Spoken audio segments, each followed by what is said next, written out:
We got into it a little bit the other day, and it came up a little bit over the break, but Disney did not have a very good year in the year 2023, a very bad one, in fact. And one of the things that I found interesting is very recently on a live stream, I mentioned that when we go into a movie, there is only one studio logo that doesn't fill me with a sense of just immediate dread, and that's Universal Studios. For some reason, when I see the Universal Pictures logo, I tend to feel like what we're about to watch is either fun and irreverent, or it's going to be something that's not full of woke garbage, as much as I hate that term. Well, this has come to pass that in the year 2023, Universal Pictures ranks as the highest grossing studio. Out of all of them, this is the first time since the year 2015 that Disney did not win at the box office. And Universal owns DreamWorks, am I correct? Yes. So they've got Kung Fu Panda coming out next, or in this upcoming year. And do they own the Despicable Me franchise as well? So what was funny about this, right? So when I was looking at this box office breakdown from Variety, it was listing the highs and the lows of each of the movies from these studios that came out. And for Disney, it listed The Little Mermaid as a high, making $569 million.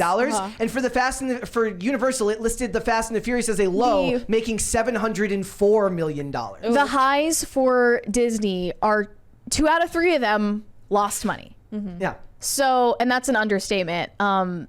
On a long list of movies that lost money, they only got a profit off of Guardians of the Galaxy 3. And barely comparatively. Yeah. Yeah. The rest of them all lost money. The lows were The Marvels, Dial of Doo-Doo, and Yes. Wish. Grade C+. And it's just really They funny deserve because less. We were looking at all of this stuff, and Disney is the only one where, like, whenever we cover this stuff, I'm always like, I try to like take a 30,000 foot view and say, is it really as bad as it looks, or is this the type of thing where because we do this every day, we get so wrapped up in it that maybe it's not as bad as it is, and there's a little bit of tunnel vision. Disney's actually probably been worse than we've given them credit for this year in a lot of ways, because to tarnish that much licensed, like, they have so many properties that are just a license to print money, and they just can't seem to figure it out these days. And that's not even including all of the behind the scenes stuff, which damaged them even further. When you think about all of the crap that was going on with Bob Iger, the fighting with Ron DeSantis of all people, and you go through these movies like Wish, which just absolutely bombs at the box office, and you finish with things like The Marvels. They didn't even include things like The Marvels on here for $204 million with these massive budgets. And you wonder, how is it that a studio like Universal, it's kind of like a microcosm of what I mentioned, where Barbie makes like $1 billion, like $1.4 billion, and it's in the news every single day, and everyone's talking about it. How is it that Super Mario Brothers makes nearly the same amount of money and nobody even remembers that it did that at the start of the year? There was no fanfare. It just made a crap ton of money. Yeah. Maybe because it was oriented toward children. Yeah. There's no It doesn't have as much argument. cultural conversation and controversy. There's an argument there that political messaging. Yeah, I don't know though, because you could say like Barbie is culturally huge, but so are the Super Mario Brothers and Donkey Kong and all those characters. But Barbie is tied to feminism, and feminism is a discussion point for channels like this, where it becomes a conversation point. Super Mario Brothers would have been perhaps more so if they had taken even more liberties. I mean, I heard plenty of people who said they took liberties with it that they wish they hadn't have. Peach? On Peach, on certain other things. Yeah, Peach was super feminist. It's also funny how like I was talking about the David Ayer post. He had this post that went viral where he was talking about like people are just looking at things and they just want to hate them these days. And I said, that's not true. I said, like, it's really easy to win people back. People want to give you their money. They do. They tell you how to do it. They want to like stuff. Nobody wants to spend, like, maybe you could say that some YouTubers might like the idea of having stuff to crap on because it gives them content, but nobody who's going to risk spending $18 for a ticket, upwards to $100 if you're bringing a family to see the movies. Nobody's going into that wanting to hate it. There's no reason to do that. He'll tell himself that as a cope for every failed project. And it made me think of the fact that, like, look, Dungeons and Dragons had all the makings of being something that everybody would hate, but everyone that would normally hate on it liked it. There was no but it didn't make all that much money. But it's not like people went in there and just hated on it because Chris Pine said some stupid stuff about men before the. Remember he said like. He was happy that the men in the movie had to get rescued by the women. Yeah, which is a super beta stupid thing to say. But it didn't distract from people enjoying the film, Mm-hmm. right? So what is it that Universal is doing right that Disney can't seem to figure out? Well, look at these movies. Super Mario Brothers, geared towards kids, found its target audience, hit the mark, made $1 billion. That's Universal? That's Universal. Okay. Oppenheimer, $951 million. They did this with a 3-hour-long biopic because they gave Chris Nolan carte blanche to do what he needs to do and make his movie. Unlike Warner Brothers, who tends to interfere, or Disney, who doesn't just interfere, but outright sabotages their own projects by making them the product of the culture war by hiring people that they know are going to make it something to argue about on the internet, thus handicapping We've it got a before it even starts. $20 from Gage Doherty. I watch YouTube on my TV. I always notice that I'm unsubscribed from channels I previously subscribed to. However, I've noticed that recently I have had to resubscribe every time I watch you guys. Same with Daily Wire and more. Yeah. So a couple people have said that to me recently, but also like I noticed I do every so often I do a podcast on a show called The Salty Nerd. It's another YouTube channel, and every time I go back to check the channel, I'm unsubscribed from it.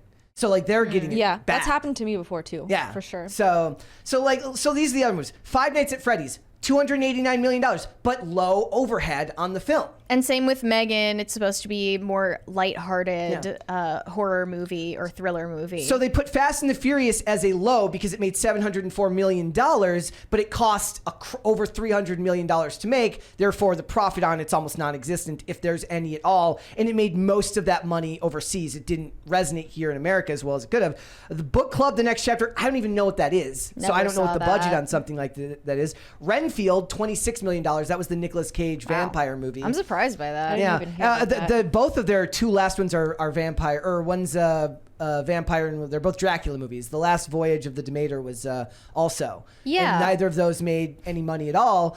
And it kind of just goes to show that, like, as much as IP matters, certain ones just aren't selling right now. They're just not hitting the way that they I mean, would it like might them to. help to put Dracula in the title.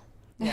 To let people know. But that's something that the studios would have done 20 years ago. Yeah. They'd be terribly. I know, but here's the thing: a lot of audiences complain that they're talked down to, and that they make them like, we're not stupid. I'm like, In the script, yes, are but we? in the Are we title, not a little bit. in the title, like it can be a little confusing. Yeah. So Megan was a huge movie. A $12 million movie that made $180 million. Yeah. So I think the number one Do that more. takeaway that I've had from all of this is just drop the budgets on these things. All of the best movies of this year cost like $100 million to make. Oppenheimer cost $100 million to make, and it's 3 hours long.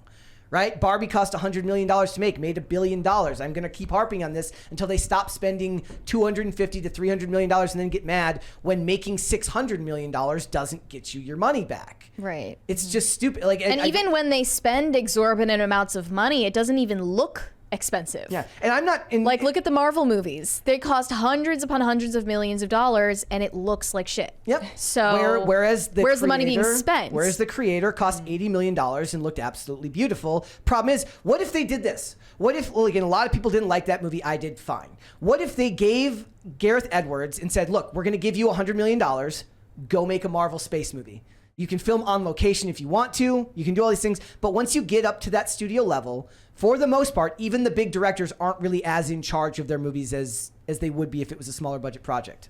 $20. Another one from Gage Doherty. Same with Tim Dillon's show, but less frequently and many more, but never on gaming channels or on music reaction channels and such. Starting to feel obvious in my mind that YouTube is choosing who loses subscribers. Thoughts? My thought is that more of you should subscribe if you're not already to help offset this injustice that's being done to us by YouTube.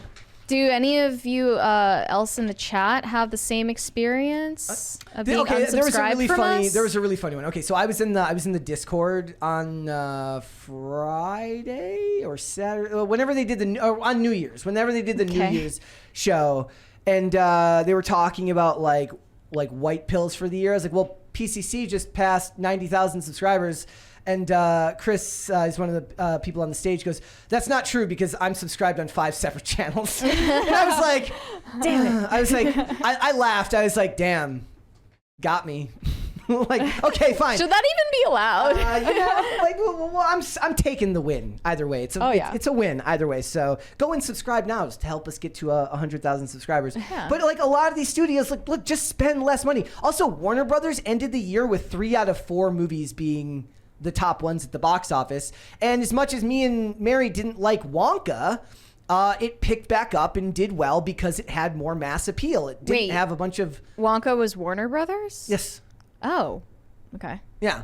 So it ended with 3 of the 4 biggest movies of the year. And we didn't like Aquaman either. No, or it ended with 3 of the 4 biggest movies at the box office, even though Aquaman still fell way under expectations as to what it should have actually made.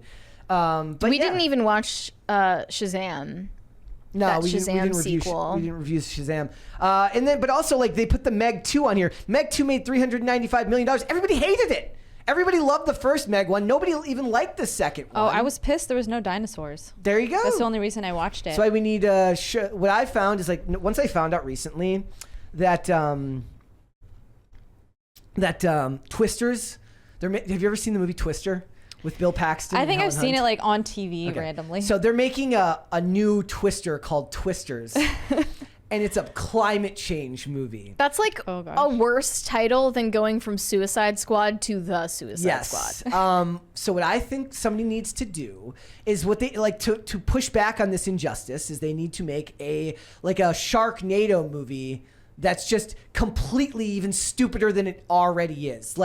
What's the opposite of propaganda? I want it to be so unintelligible that there's no actual message, so nobody can be propagandized. Just a shark eating people while a tornado spins it around. They're really running out of ideas. I know that's not a new take either, but I mean, the Night Swim movie. They're not running out of ideas. What if they had a ghost in the pool in their backyard and that haunts their pool? They're not running out of ideas.